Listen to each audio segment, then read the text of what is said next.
table. Thank you, Skip. Especially when I wasn't there. Yeah, maybe that's why. Maybe because. All right. I started the recording. Good morning, everybody. Good Today, morning. Good Good morning. morning. today, I'm so happy to have Wesley with us. He has got a really fabulous age tech product, and that's just the term that I'm loosely using. You can correct me, but his company is called Stat Care. And I'm gonna let you go ahead and take it away so I don't mess up exactly what I'm talking about. Okay, great. Yeah, hi everyone. This is Wesley Cheng, and so glad to be here. Thanks for the invitation. Julie asked me to share a little bit about stat care, about aging technology. And by the way, age tech is an appropriate term that we use in the industry. So perfect, you got that right. So I'm going to talk a little bit about that. And Julie said I could share a little bit about my passion project, which is a real estate project, development project on co-housing, which I think many of you would be interested in. So I'll probably take about 10, 15 minutes with the talk on the age tech. And I'm just going to focus on one right now, which is passive monitoring. And then maybe about 5 minutes of co-housing. And I do like to make this fairly informal. And since there's so few of us, also, please feel free to ask questions. I do have a deck, so I'll kind of share a few of those things as well. All right, let's go ahead and, oh, Julie, you need to give me presenter rights. In the meantime, here's a picture of the sensor. You can see it's really tiny. It's about the size of my thumb. And this has motion, temperature, and humidity all built in, really tiny. You get about 4 of these in a kit to put in a home. And then there are a couple of contact sensors for the door and refrigerator. Plus, you also get a couple of these help buttons over here, because I think what you've heard from many seniors and their loved ones is even if they get those pendants that they wear around their neck to get help when they fall, they don't wear them. And who's going to blame them? In the middle of the night when you're sleeping, you don't want to wear those things. But that's when falls happen most often. So we have these things that are fixed, and you put them on the walls in places that the senior is likely to be at, so that if they fall and they do not have the help button, then they can crawl over, hopefully, and hit the button. So it's an additional safety net. All right, it looks like we've got sharing capability at this point. So I'm going to go ahead and start sharing. All right, hopefully you can see those slides in front of you.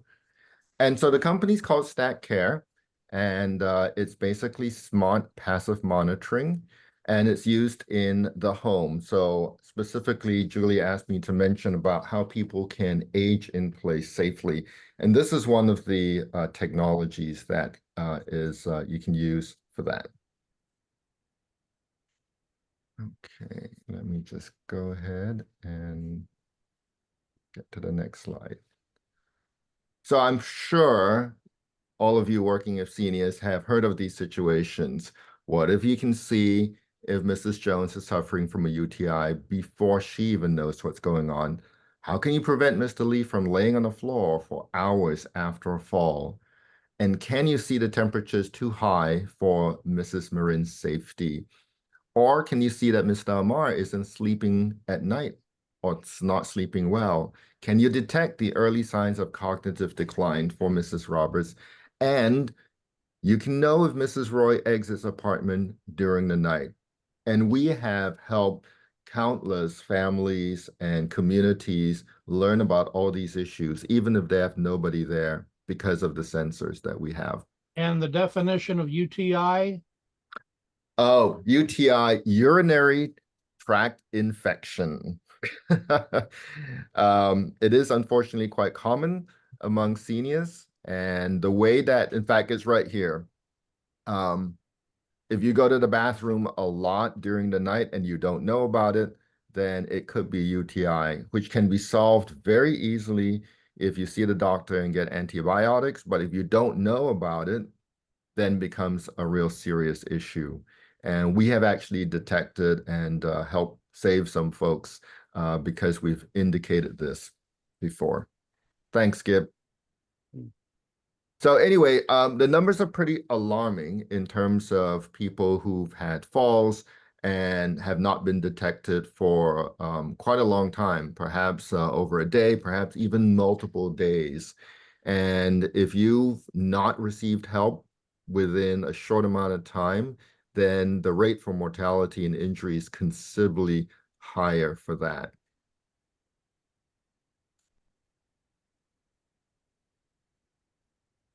So this is some research you can see that's done. We did not do the research, so we're just citing it here.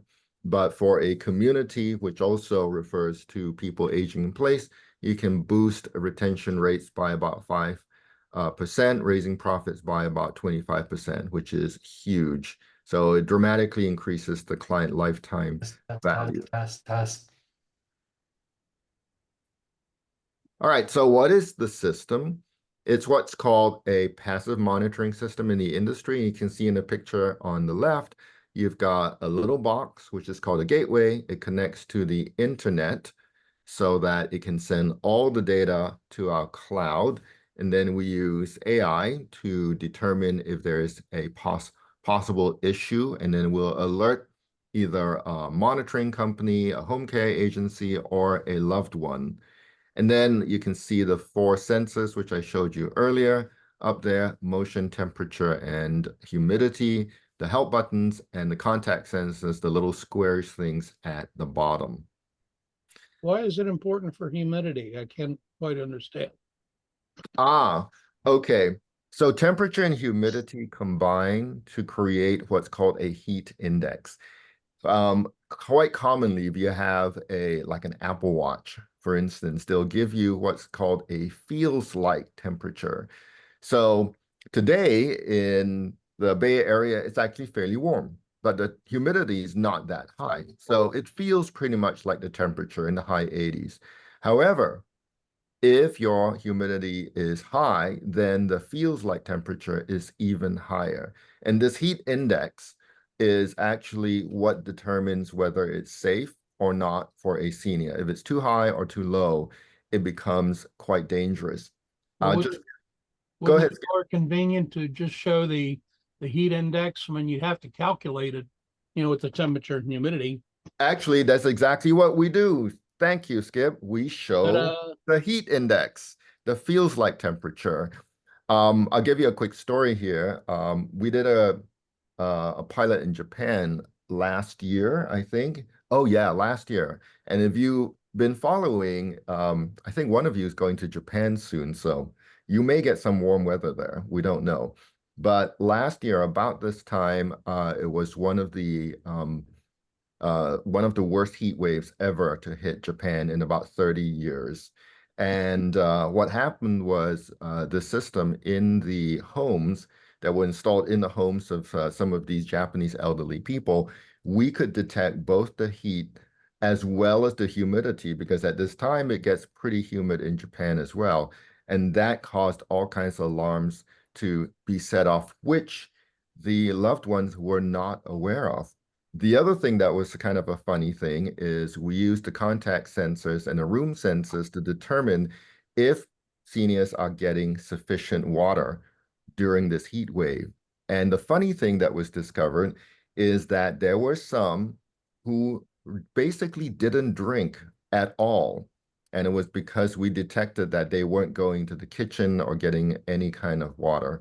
So one of the cultural things we discovered was that Japanese men in particular, and we don't exactly know why, don't like to drink water, even in extremely hot weather. And so this helped them to identify and create a care plan so that people made sure that the seniors were properly hydrated, because that is a definitely cause of many issues if you don't have enough hydration. So long answer to your question, Skip, but a great question as to why we need both temperature and humidity to create the heat index. Yeah, I think the Japanese men prefer Sapporo in the water. I think that is in fact the correct answer, Skip, but they didn't tell us and we did not ask. But water is not something they drink. Yeah, not much of during the day. Okay, so what's nice is it identifies this unusual activity or behavior 24/7. It's working around the clock, and you don't have to pay for a full-time caregiver because you've got somebody, in a sense, the system that's looking at things 24/7. In fact, when we talk to our clients, one thing I say is it's almost like having an extra caregiver standing at the door, making sure that everything's okay all the time. And then it provides these notifications we send via an app or a web portal to alert caregivers and families of the issues. So they're not there to look at the app all the time. They don't have to look at the app all the time and look at all the data that's coming through. They will be notified when our system detects what we would call an anomaly or atypical event. We do not use cameras or microphones, so it protects the privacy. And as we mentioned earlier, no wearables, because as we've discovered, many older adults, they don't wear their wearables, their pendants, during the day or during the night. All right, so what are some of the issues we can go through? And this is probably a slide I'll spend the most time on. The rest of it will be fairly quick. So if you have any questions, this would be a good slide after I kind of go through some of those. I'll start at the bottom because Skip already talked about the environment with the heat and humidity and the heat index that we calculate, heat exhaustion, hypothermia. We've definitely found this. There was a client we had in the Oakland Hills who had dementia, living alone, not very safe. And the family wanted to make sure that she was okay. And what we found out is that she cranked the thermostat all the way up. So it was really hot at some points during the day. But having forgotten that she had cranked the thermostat up at night, she opened the windows wide. And so the temperature dropped again. And then it went up again as the heaters worked overtime. And you saw the seesaw pattern in the temperature. But there were two things going on. One, it was either too hot or too cold for this poor lady. And of course, you were wasting a huge amount of energy heating the room, the entire house, actually. So that was a huge discovery with just that capability. Moving on clockwise, nutrition and hydration. I already talked about the hydration story. In many cases, older adults also are not very good at taking care of their nutritional needs. And so our kitchen sensors and our refrigerator sensor gives you an idea as to whether they're having meals on a regular basis. And what we do is we have a report that looks at kitchen activity at 4 blocks of time during the day, morning, afternoon, evening, and in the middle of the night to see how you're doing. And we send you alerts if we are not seeing sufficient activity. Bathroom activity, you can see there are more kind of red things there than anything else. This is the most requested area where people want to find out what is going on. UTIs, which we just talked about, constipation, incontinence, dehydrations, things we really don't want to talk about, but in fact are extremely important. These are possible conditions that we could highlight. And then sleep pattern. Sleep is really important as well, as we're beginning to realize more and more. And as people start to develop dementia, you can start seeing sundowning activity, which is that they are awake at night and they are asleep during the day. And we have discovered several residents that were up until then unknown that they were actually sundowning. They were going into the bathroom in the middle of the night for hours, rearranging everything in there. And when the caregivers learn about this, they could come up with a plan that will help with regards to sundowning and making sure they get enough rest to reduce fall risk. And that's really important there. Wanda detection, gosh, we have had many success stories of how we have helped to alert family members and loved ones as soon as someone leaves the home in the middle of the night and make sure that they get back safely as well. I have a story when we first installed this, gosh, years ago, where this was at a community, and there was a resident who had left the apartment during the night. It was assisted living, but this person actually has dementia. And as many of you know, a lot of people with dementia don't actually want to go into memory care. So they end up still staying in assisted living, which of course is not secured. So they can walk out and get lost. And we found one of these people, and because this was an early system implementation, we actually called up the front desk to say, hey, did you know that this person has just gone out their room? They've been out for a while. They've not come back. We just want to make sure that they're okay. And the front desk said, thank you so much, because she's standing right in front of me talking to me right now. And if I didn't do that, she would probably have walked right out the door. So wander detection, elopement, as it's known in the industry. Also possibility of knowing high level about cognitive decline. By looking at your routines and habits, which is the other thing that we can look at. And we have a variety of notifications as well as reports that you can generate on a weekly and monthly basis to take a look at what is going on. In fact, we had a success story from a client about 2 weeks ago who said the reports were so useful. They were sent to the doctor along with an appointment, and the doctor could actually see the data and determine a better care plan that they would not have otherwise known, because obviously when you're in your room, you don't know what's going on. And activity levels, things like thrombosis, nesting, sitting too long in a chair could cause a lot of problems. As we all know, we need to kind of stand up and move around a lot more. Well, with seniors, particularly those with dementia, then you're likely to sit down, turn on the TV, and just not move for hours. Like some of you who shared earlier, my mom had dementia. She's since passed away, but she had dementia for 10 years. She was actually diagnosed with Alzheimer's, and she lived with us. And one of the things that we noticed is that if we did not help her to go move around, do something, she would be happy to sit down and watch TV from morning till night without moving.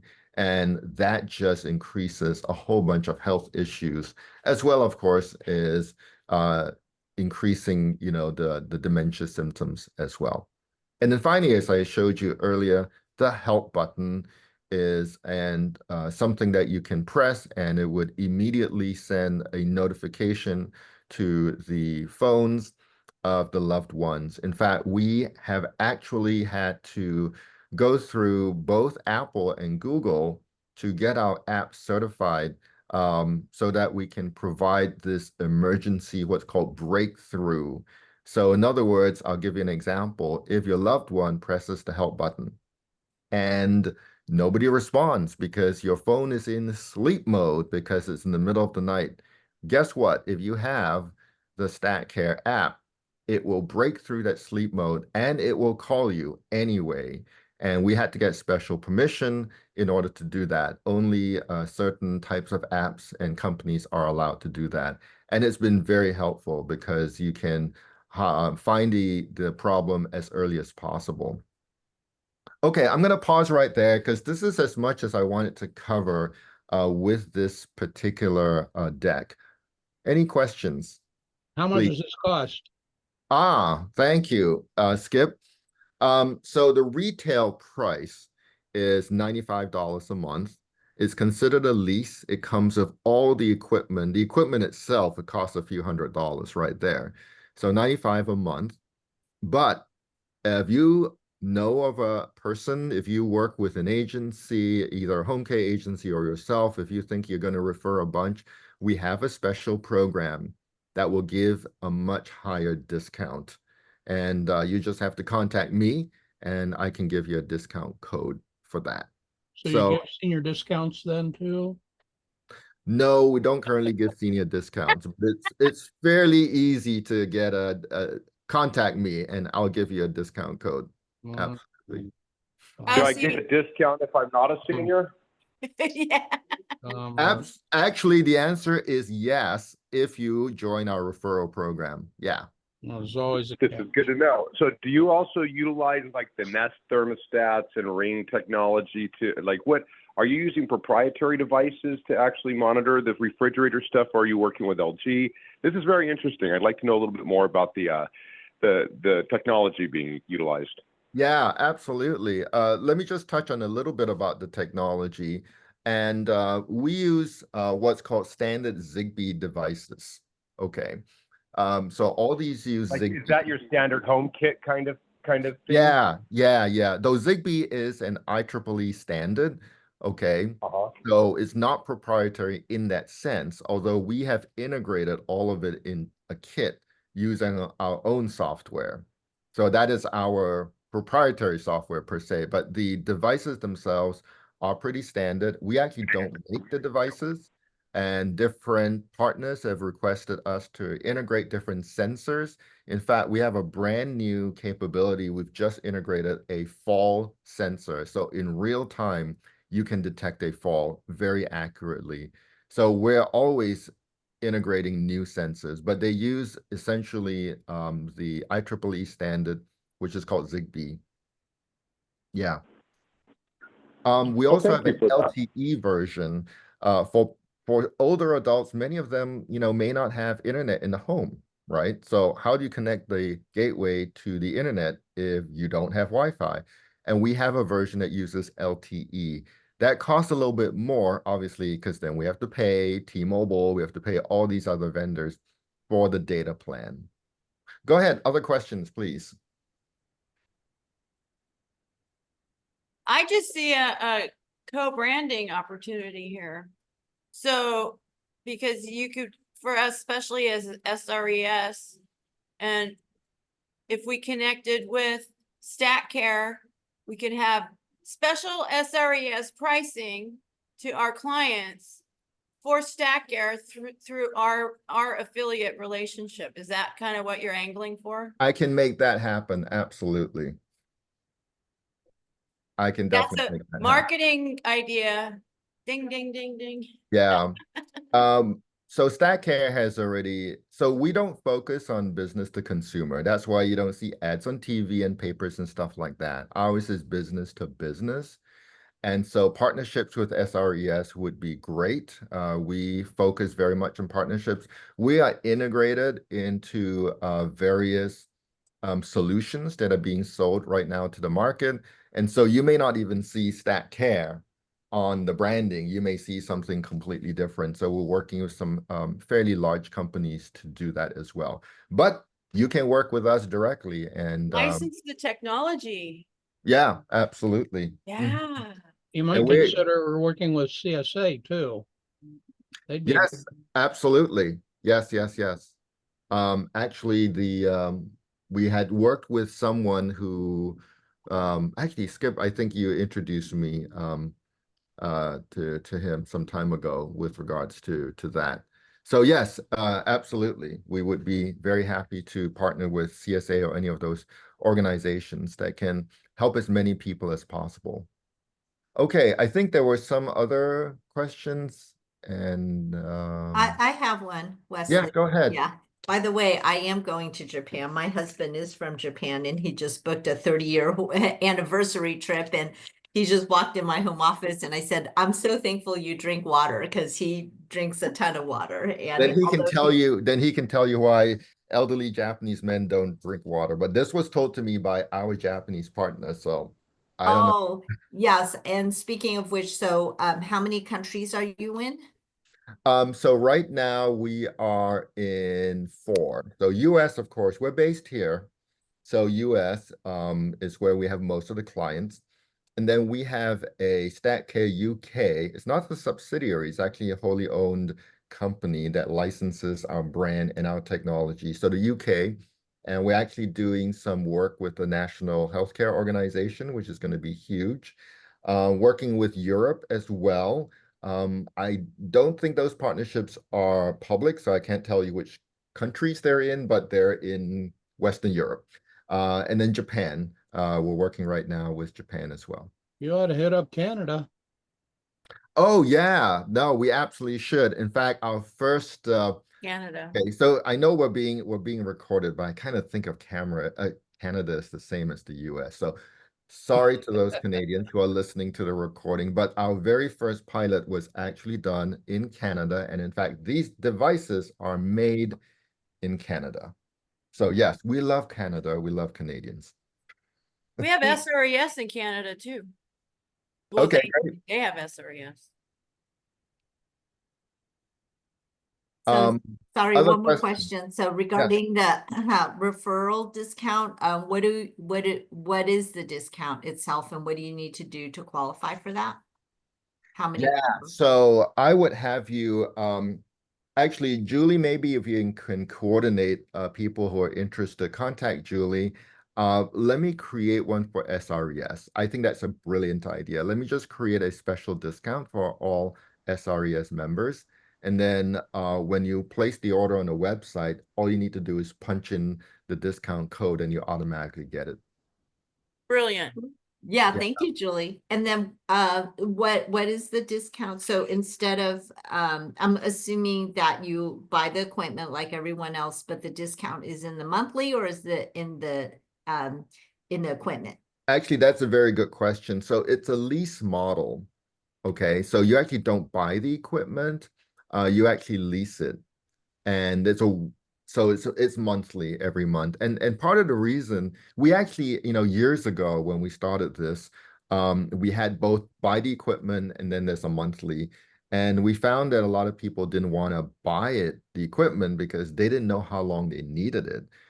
Let's say grandpa is, gonna be we don't know how long grandpa is going to be around. And if he's around for months to maybe a year, it doesn't make it worthwhile. So people are afraid of basically paying The $100. commitment, yeah. Yeah, so we basically said, okay, we'll make it real simple for you. Lease model, you just pay a monthly fee, and when you're done with equipment, you do have to return it to us, okay? To the best of your ability. We don't mind, regular wear and tear. You return it to us, and you're done. That's it. You stop paying the lease. So we made a very, very simple model.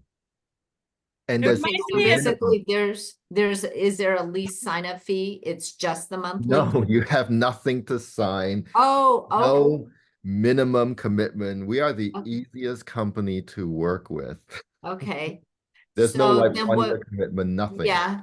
So sorry, all these questions. So it's 95 a month retail, and then what would be the discounted fee? So I'm gonna have to talk to my VP of sales to come up Okay. with that number, Oh, sure, sure. but it's Okay. usually quite generous. It's double digits of the discount. Mhm. Okay, thank you. Yeah.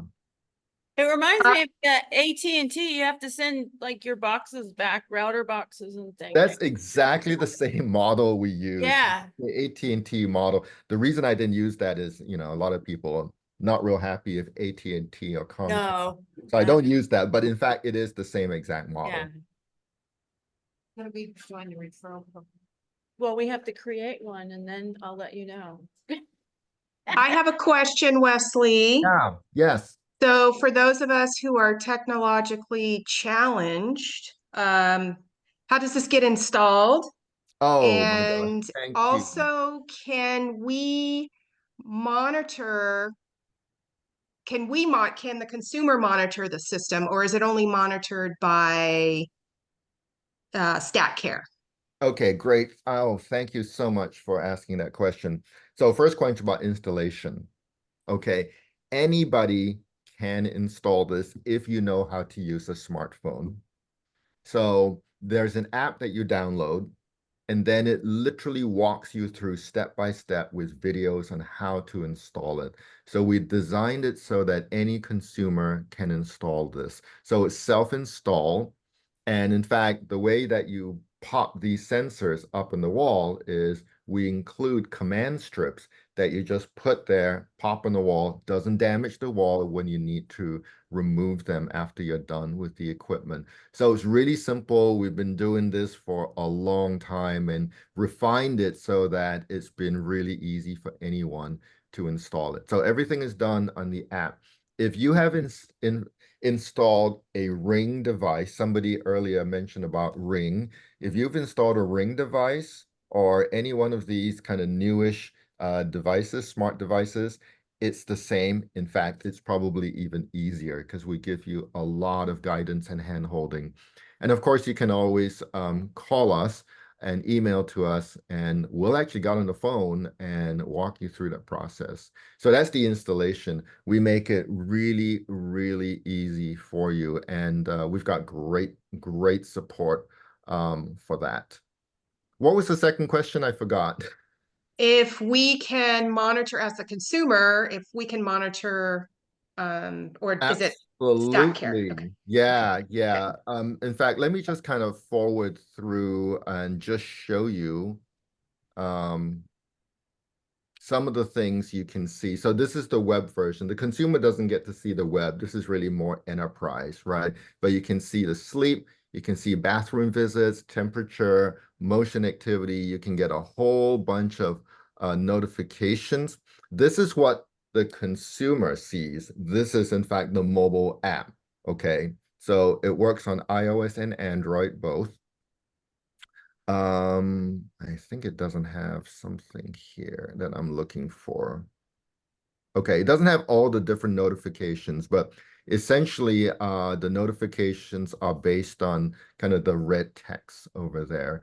So yes, it's designed for consumers to use. And if you turn on what's called breakthrough notification, if you are the main caregiver for someone, it will wake you up in the middle of the night to say, hey, you know what, Mrs. Smith, press the help call button and go look and see what's going on. Yeah, absolutely. And as a by the way, StatCare does not actually provide the human monitoring. We don't do any of that. That's how we keep the cost down. If you want human monitoring, that costs a lot more. So we don't have any human monitoring. It's up to you to do that completely. Other questions? Okay. Julie, I will work with you. And again, let me talk to my VP of sales to find out what kind of a discount structure that we can create for SRES members that you can freely distribute to anyone. That would be great. Thank you. Yeah. Okay. If this makes sense, then I'll kind of transition to kind of my little co-housing passion project, which Julie and Skip both know about. And I think this won't take too long to do. So hang on a sec as I look for that deck. So this came out of a personal story. I've been working in the senior industry about 15 years, doing a whole variety of things. I wear multiple hats, one of which, of course, I'm the CEO of StatCare, which we just talked about. I also run the Silicon Valley Senior Roundtable, which Julie asked me to talk about.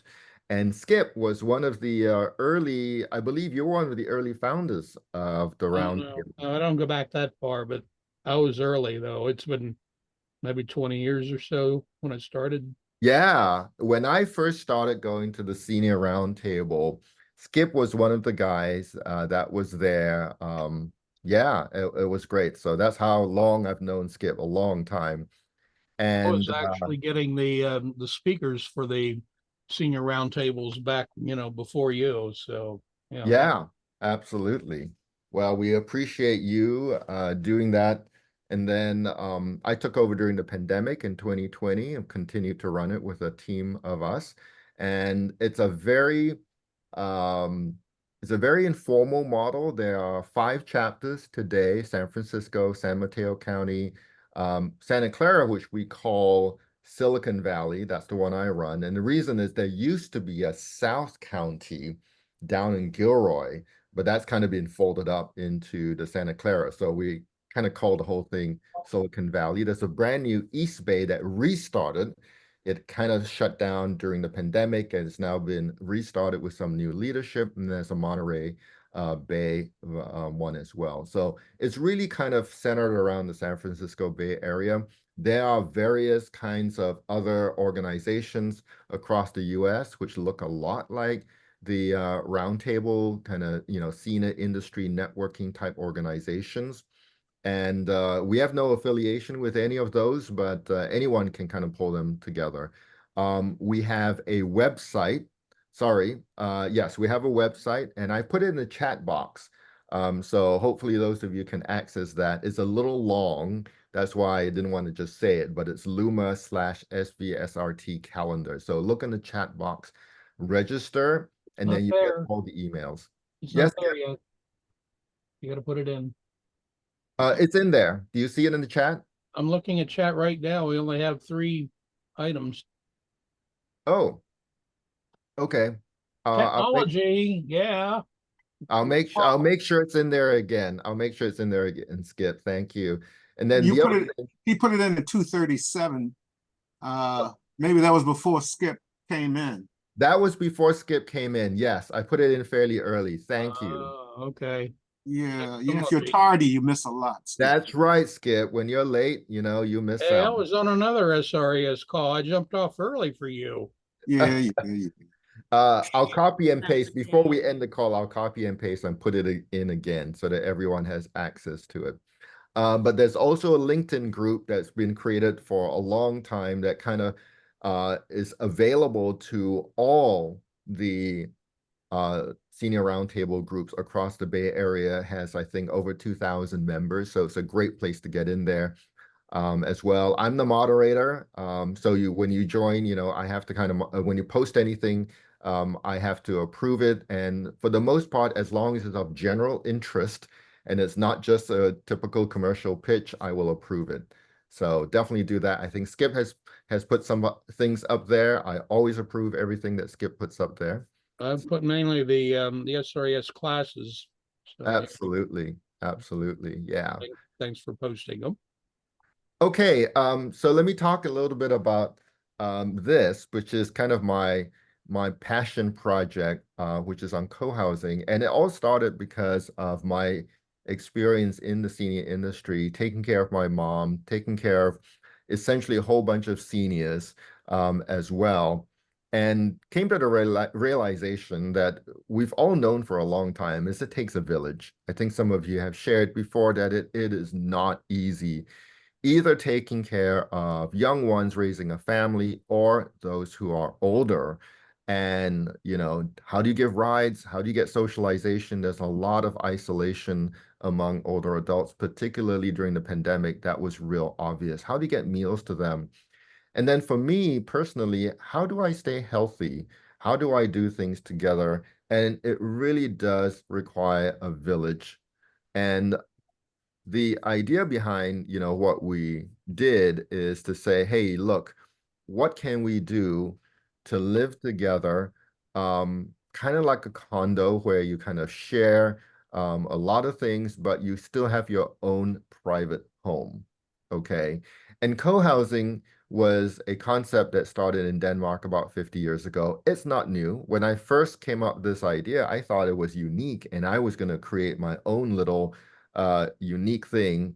And then Dr. Bill Thomas, many of you know, well-known geriatrician who started the Eden movement, came to me. And when I shared this, he says, that's a great idea. By the way, it's not new. You didn't invent anything new. It's called co-housing. It's been around for 50 years. Started in Denmark 50 years ago. It's an intentional collaborative neighborhood providing, combining the private home ownership with shared indoor and outdoor spaces, and supports an active and interdependent community life. And the main thing is understanding that we are interdependent. We're never truly independent in the first place. So co-housing is not a financial or legal model. It's rather a descriptive term emphasizing the active participation of residents in everything from design to governance. And we're right in the beginning process of that right now. We're looking at some properties along the coast. I live in Palo Alto, which is a great place. I've lived here for 30 years, but I've decided kind of the next chapter of my life, I want to be along the coast because I love it so much. So we've been looking for probably about, 3 years, and it's continuing to take a long time to do that. But we have engaged the pioneer of co-housing and the expert of co-housing to help us to do that. So we're really excited about starting that. So we talked a little bit about that. So what does co-housing feel like? Well, it's a lot of consensus decision making. You've got work teams, you have smaller homes, but shared common spaces. And in some cases, you share meals twice a week. In some cases, it's once a month. In some cases, it's every week. So it really depends. And this is where you start sharing things like babysitting, dog sitting, watching over older residents as well, providing rides, carpools, sharing tools so that not everyone needs to buy a lawnmower, and doing activities together. It sounds like an HOA, which everyone has nightmares about, but it's kind of like an HOA without the nightmare because you are intentional. Yes, there will still be challenges, many, many challenges, but that's what living with people is all about. So here's some of the things you can do together. You're really an extended family in a sense, working together, giving rides. We want to have healthy living as one of the aspects of our co-housing. So we're going to be doing farming. And I've had a hydroponics farm in my backyard since the pandemic started. That was my hobby. Having meals together, doing activities that will help us to be more accountable for our health and our exercise, working on projects, and you still enjoy your privacy of your own home. I like to explain in the SRES course that it's exactly the same model as the communes back in the 60s. It's the same thing. So It is. the baby boomers return to the commune. It is. Yeah. Baby boomers back in the commune. In a way, yes. In a way, no. And let me just discuss the differences. In a way, the intention of living together and doing things together is similar to the communes. But the home ownership model is completely different. In the commune model, everything was very much shared. So it was more cooperative. Legally, it was a cooperative model, whereas co-housing more is a condo model where you own your own space. Also, a lot of we don't use the word communes because a lot of people think of communes and hippies and, do we have to do everything together? And I got a funny question one time. It's like, are you a cult? No, we're not. We come from all different backgrounds and we want to work together, help each other, support each other. Is this only for seniors? No, we want this to be multi-generational. And in fact, most of the co-housing communities are multi-generational, though about half of them will tend to be slightly older members because that's the time after you've taken care of your parents that you recognize the need to be in community to support each other. So we do have co-housing communities that already exist in the Bay Area. The one that's closest to me is called Mountain View Co-housing. It's near downtown. It's a lovely community. The people who started it are advisors to us. They've been very helpful. There are a whole bunch on the East Bay as well.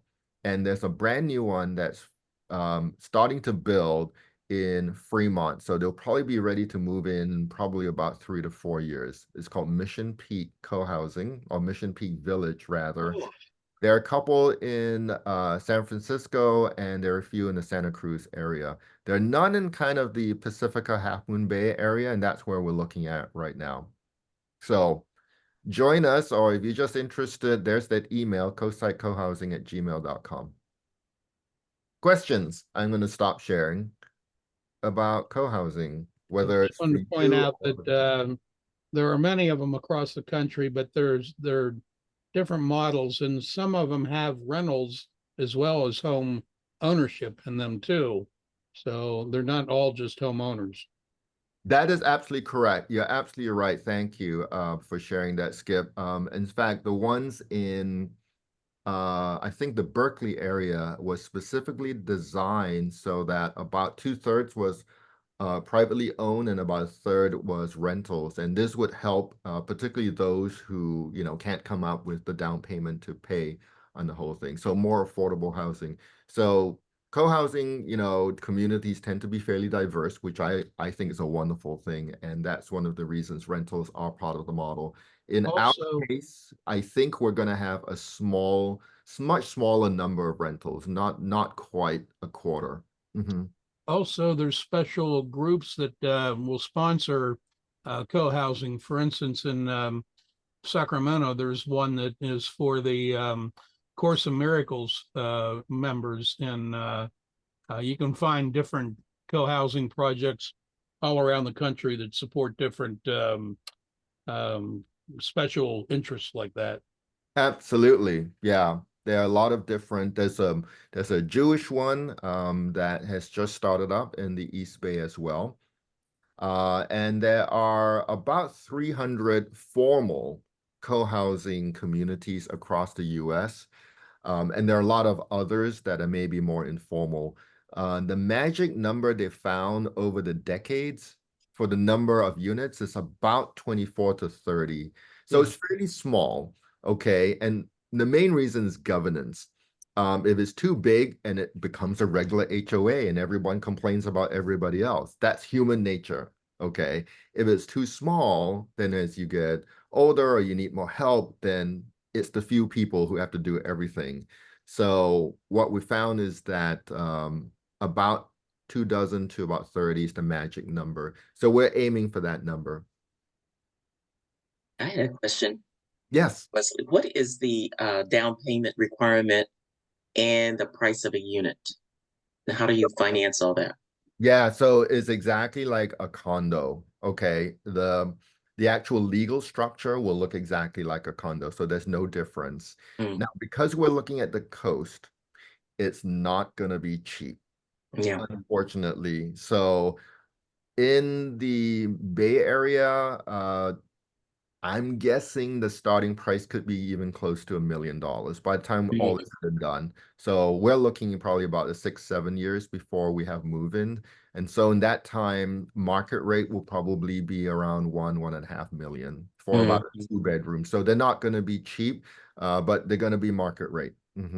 Okay. And you would have the same kind of appreciation that you would at a regular like condo or single family. Absolutely. Legally, it's the same. Yeah. In fact, the research they found is that co-housing units tend to be much more desirable because of the built-in community. And that reflects on the price is over time, co-housing units tend to actually appreciate even more. For instance, in Mountain View, the units in Mountain View co-housing, some of the larger ones could be over $2 million already. So, Wow. I know they're expensive, and there's really not many not much availability because there's actually not a lot of co-housing communities out there, so they're very much in demand. So that's why we're trying to help to kind of build a little bit more, give a few more numbers to that movement. We think it's a great movement. Is there a monthly fee for the community? Of course, it's just like a condo. There will be a monthly fee because of the common areas and things like that. Yeah, so it'll be no different than any other condo. I would be interested in Go ahead, sorry. the one in Fremont. You mentioned Mission Peak Village. Mission Peak Village. Is that okay? Is John Wong involved in that? Because I know of John Wong, who built right next to our church in Fremont. He owned land on Long Springs. I'm not aware of John Wong being one of the members. He could be, but I know the founders and the leadership of there. I don't recognize John Wong as being one of them, but I do recognize, I know the founders. If you're interested, I'm happy to introduce you to them. Yeah, that would be great. Okay. When do your expected completion on that one? Of that one, probably about 3 years. They have received what's called entitlement. Okay. Which takes forever because they had to rezone. It's about 1.5 acres. They had to rezone it, so it took about I think 2 or 3 years to get that done. And now that that's done, they're basically working on getting, if not already gotten, the construction loan, and working on finding. So they have the design, everything's done already. So that one's probably about 3 years away. Okay. So how do go ahead. I was just going to say, how do co-housing units work with real estate agents? Do they, is it like a senior living community where they have an in-house company, or will they work with anybody? I don't think there will be an in-house company per se. I think it's any agent, but initially, because a lot of units will be available, I think it's up to the committee, to the HOA, to decide if they want to engage an individual or let the different agents come in and talk to them. That's a good question. We're probably That far would away be, from that. yeah, that would be similar to a new development of any townhouse or condo development where the development can hire a listing agency to disseminate the initial offering. And then as you go along, it just becomes a part of the market, buy, sell, buy. Yeah, after it's established, and if someone decides to leave the community, which is really rare, usually they leave because they pass away, and then the family gets to sell it, then the family gets to determine who they want as their realtor.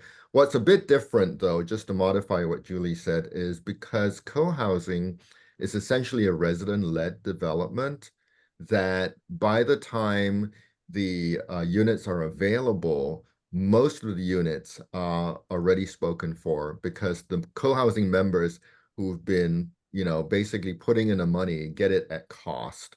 And so there will be a smaller number. So it's not like there will be 30 units like a regular developer. No, you'll maybe have 5 to 10 units available at that time. So I see an opportunity, though, if a community is having a little bit of a drag on getting participants, we could come and help you with that. Absolutely. No, I think it's a real good opportunity for agents, as well as it will be helpful. Getting the last few units sold is always a challenge. Absolutely. Yeah. Yeah.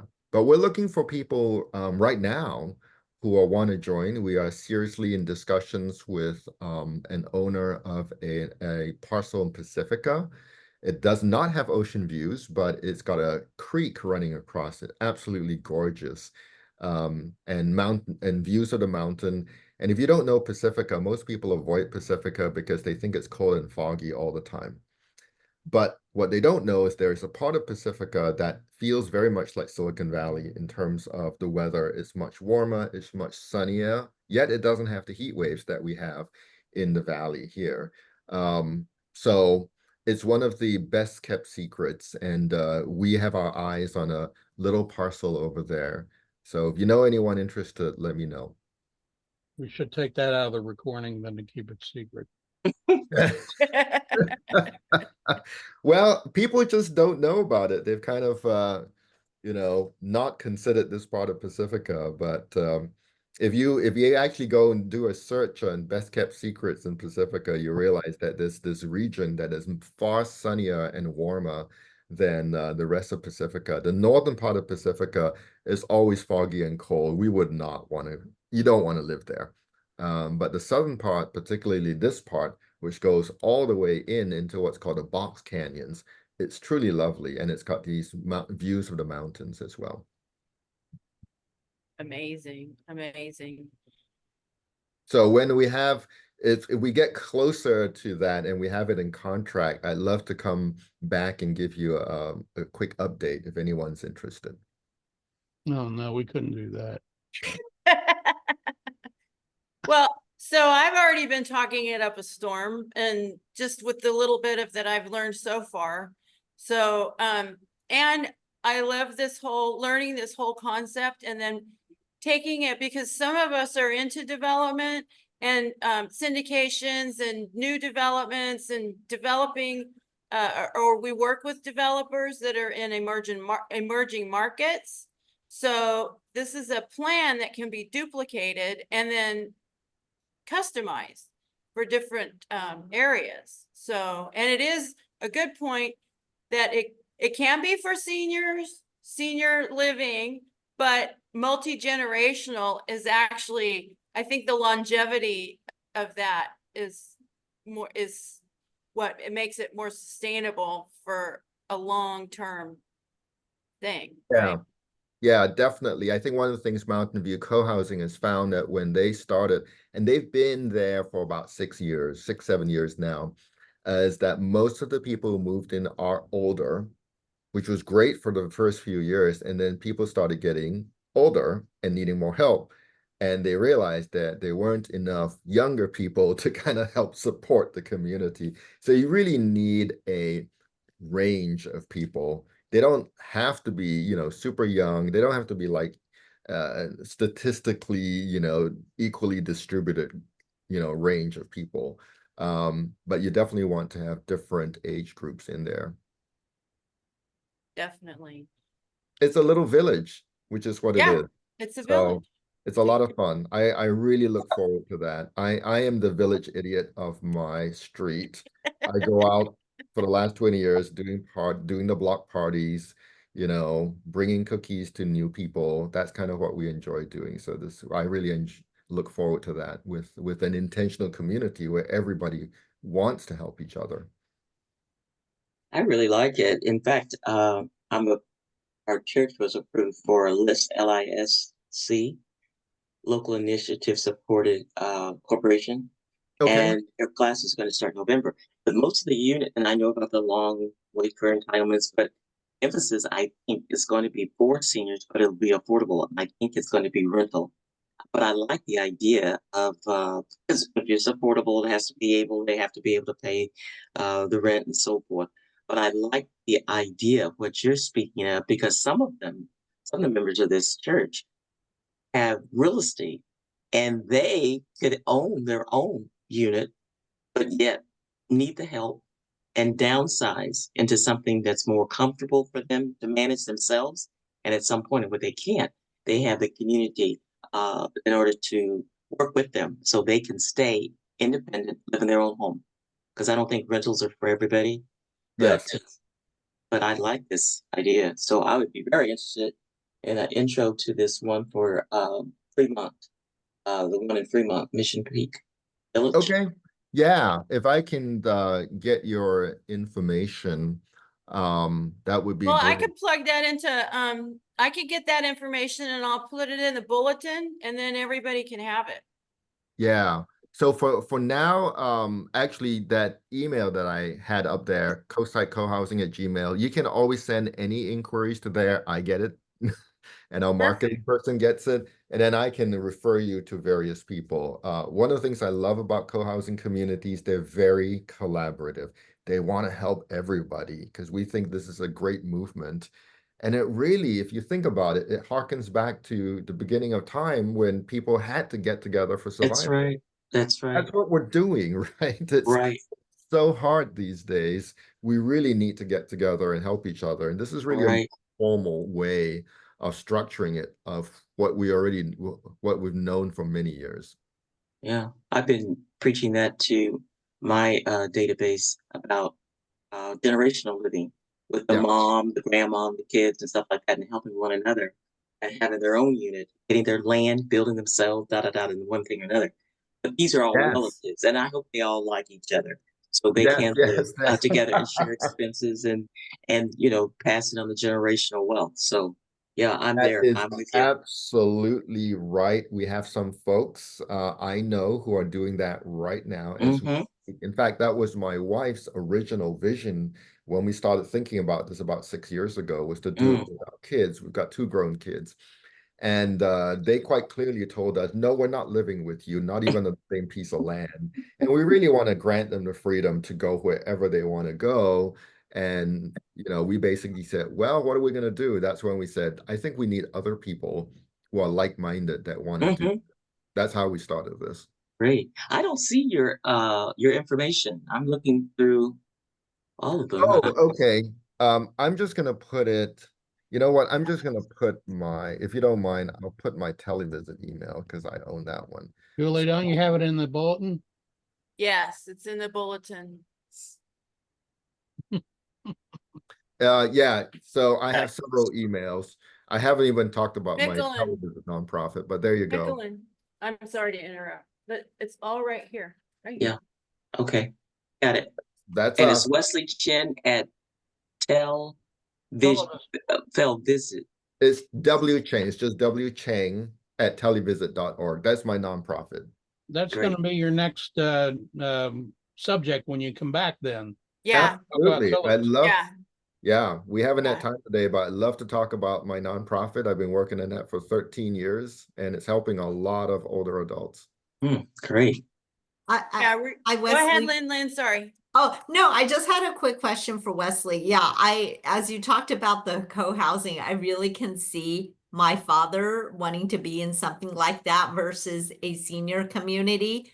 Because one of the struggles that we're having right now with him is that he's taking care of my mom who has dementia and is in diapers, and he's changing her diapers like 10 times a day. I'm like, Dad, you need help. We want to help, but my husband and I have full-time careers.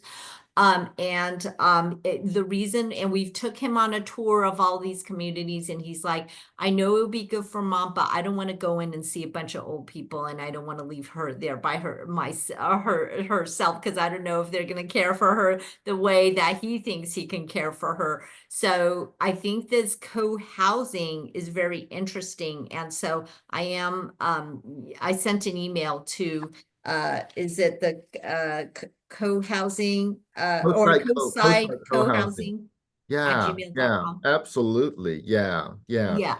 I think And that's I great. guess my question is, for the ones that do exist, are there any metrics or statistics on the longevity of the elderly versus somebody who is at home by themselves or versus somebody that is in a senior community? I don't know if there's anything to track that. I'll ask Katie McCammon. Katie McCammon is the consultant that we use. She is the founder of the whole co-housing movement in the US, and she in fact wrote the book on co-housing. I'll ask her if there's anyone she would know.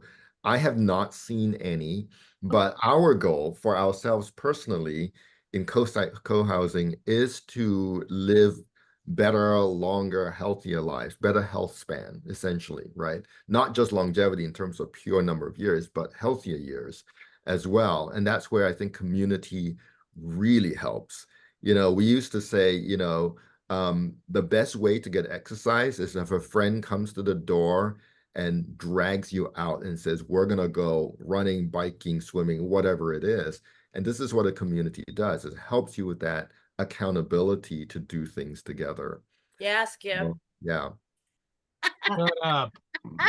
So Right, sorry, Skip? one more question. In this area, was the closest one in Fremont with a co-housing or where? Okay, so where are you, Lyndon? I'm located in West San Jose, very Oh close yeah, to San Jose, Cupertino. the closest would be Mountain View, but Mountain View, again, they don't have availability, although you might check. If you're interested, I can, since you already sent me an email, I can connect you with the people who are over there. Okay.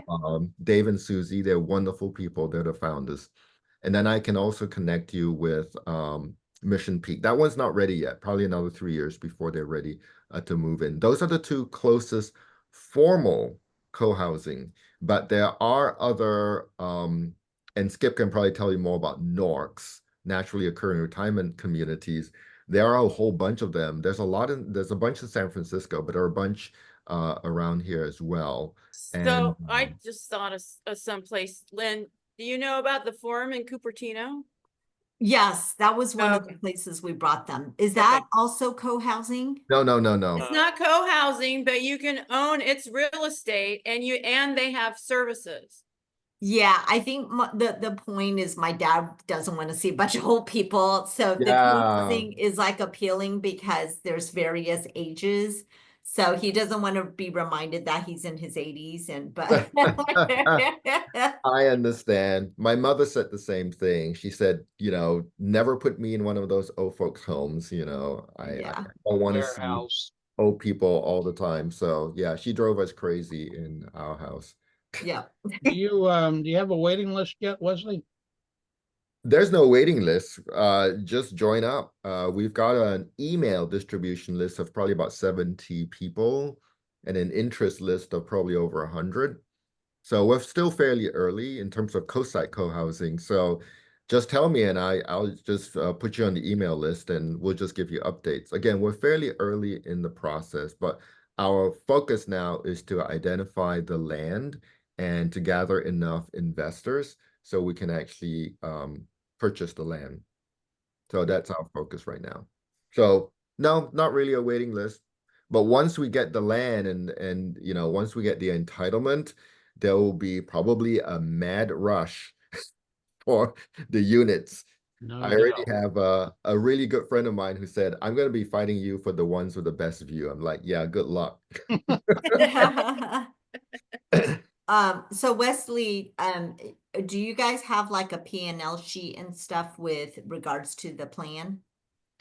I did have one based on an earlier parcel that we lost, unfortunately, Oh. having gone through the city of Pacifica and city of Half Moon Bay. We have looked, again, we've been doing this for years. We've looked at a few properties and based on the requirements and the regulations, we could not build what we wanted to. So the P&L is based very much on the price of the property and how much it's going to cost to build it.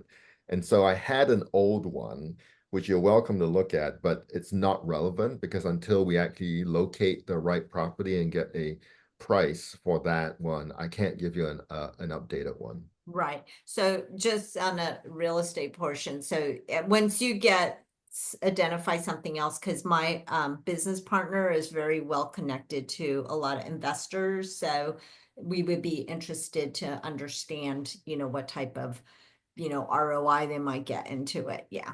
Oh, I would love that. Yeah. And the co-housing investment model's a bit different.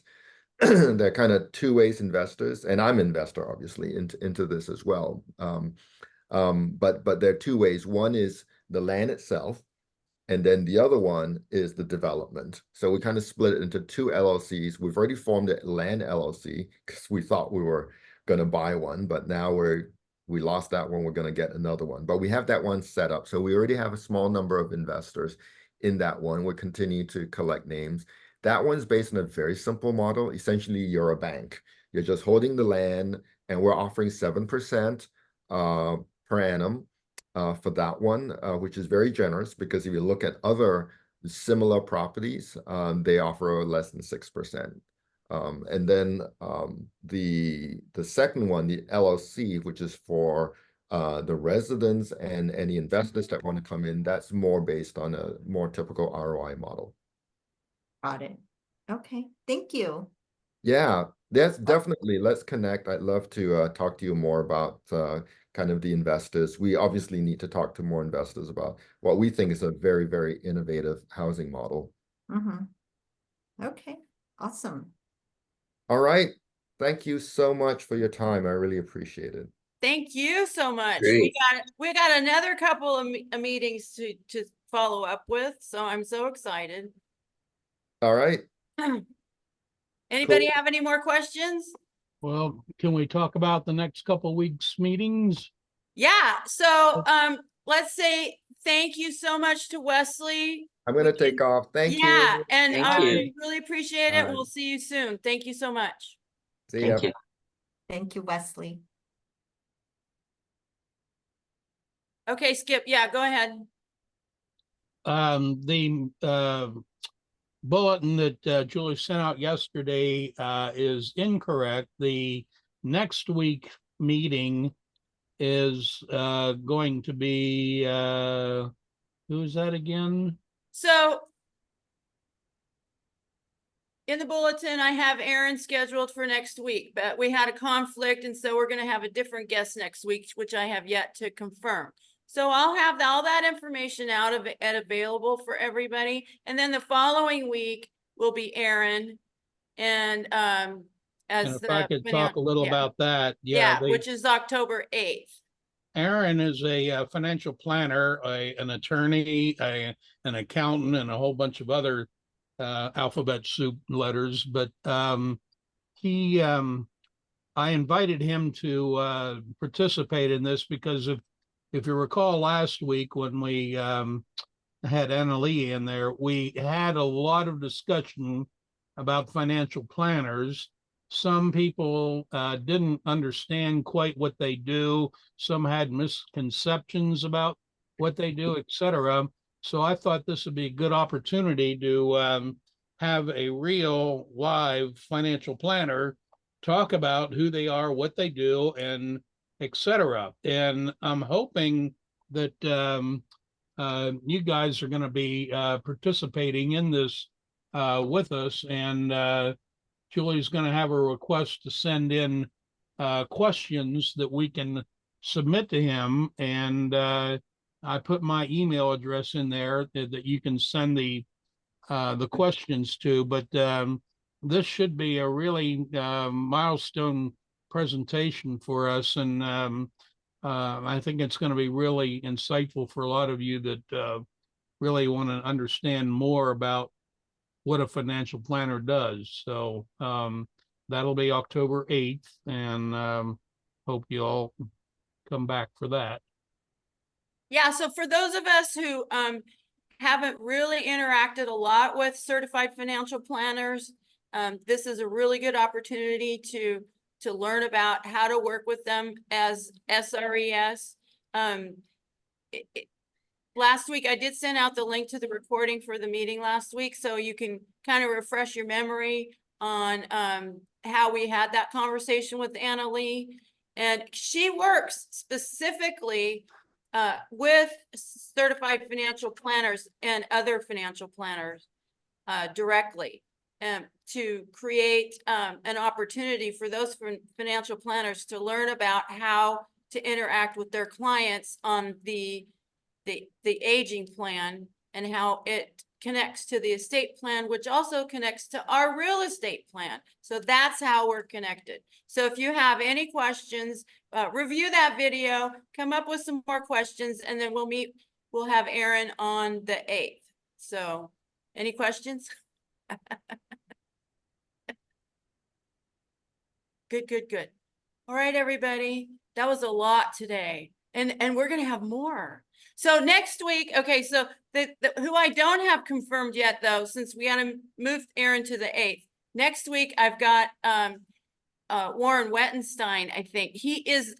I have to confirm him. He's an insurance guy. So for any of us who's having problems with our clients, our buyers getting insurance or having to be kicked right off to the FAIR plan. Homeowners insurance.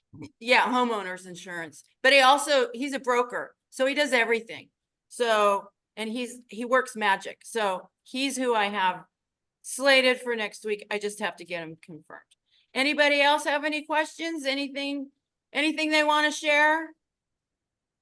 Just thank you so much, Julie. I know it's just probably so much for you to, have to volunteer your time to put all this together. And it's my very first meeting, and I didn't know what to expect, but I think I came away with a lot more than I came with. And so I do appreciate and just want to confirm this is a standing meeting you have every Tuesday in the same Zoom room and everything. Yes, okay. that's correct. Yeah. If you remember my class, Tintin, it was in chapter 12 at the very end. So yeah, this is a standing thing, and we'd like to see you and bring some of your colleagues in too. We'd like to build this up a little more. We are going to actually build it up a lot for you, Skip, and thank you so much for your education. By the way, I haven't received my certificate yet, but that's not your problem. I think they had some Oh issues. yes, that SRES office. I know. Yeah. They're so slow. They're gonna, they're glacial. eventually it's gonna, I'm sure I'm in the record eventually. So as I mentioned before, I put together a quality of life panelist, and we are actually going to have them on next week. I'm going to be facilitating an LTEM meeting with our entire team of probably around 70 agents. Wow. And so we are going to be telling them, about that, but I also will mention about this and if they are interested to get certified and, what to do and all that. But is this at your brokerage? It's yeah. So like our personal brokerage, we have a LTEM meeting every single Wednesday, and then we have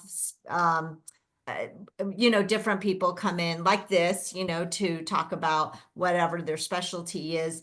or the market, but most of the executive team is gone on in Las Vegas for Zillow conference next week. So I'm going to be heading the meeting because, you know, I do like 95% of my transactions are listings, and, you know, a handful of them are working with seniors. And because of my own parents' experience, it's like, this is something that people need to plan for. They can't just all of a sudden one day, you know, have a health crisis and then their family's far away. Like, you need to plan for a lot of these things. And so this is one of the things that I wanted to get together, is first educating our agents on all of these resources, and this being one of them. And then later on, they can also invite their own contacts, and then we would have an in-person type of meeting. So that's kind of like what I'm working on. Yeah. Awesome. Awesome. And I'm here to support you. Thank you Yeah. so much, Julie. Yeah, you've been Julie wonderful. will give you $100 referral fee for every person that you bring over to us. So yeah, that'll Out of Skip's bank account. not me. Yeah, And Julie, then we can do a field trip over there sometime on a Tuesday. So that would be fun. Oh, yeah. Yeah. Oh, you mean to come to my office, or? Yeah. Oh, okay. Yeah, I've done field trips in the past. Yeah.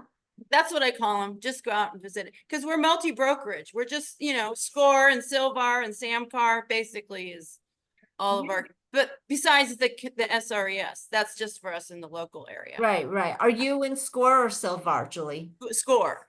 Oh, Score. Okay. Yeah, So yeah. yeah, I'm in Silvar, and I'm most active in there. But I do wander into Score sometimes to announce our listing. So Yeah, perfect. Exactly. That's exactly right. Yeah. So awesome, everybody. Thank you so much. Question, Julie, I had a Oh question. yeah, go ahead, Micklin. Did you not advertise the Caregivers Conference that started in September? It was 14, 21, 28, and October the 5th. Caregivers Need Care.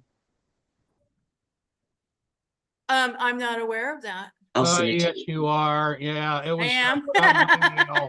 Yeah, it was put out in an email quite a while ago. And don't forget, also tomorrow is Larry Hayes's Yeah, the active over 50. in the community center at Campbell, and then Active over, also in the afternoon is senior agenda too. Yeah. A lot of stuff going on this week. Yeah. I'll send it over to you because that's very important. Yeah, Micklin, that would be awesome. Yeah, because it's live on October the 5th at the Campbell Community Center. Okay. It's going to be live. Everything else was online. All right, we got to go. I mean, we got to go to that. Oh, absolutely. Absolutely. It's a great event. Awesome. Good Thank reminder. you so much, Julie. Okay. Bye. Okay. All right. Thanks, everybody. Bye-bye. Have a Bye-bye. great week. See you on the computer. Stay out of trouble, Julie. Stay out of jail. Ever.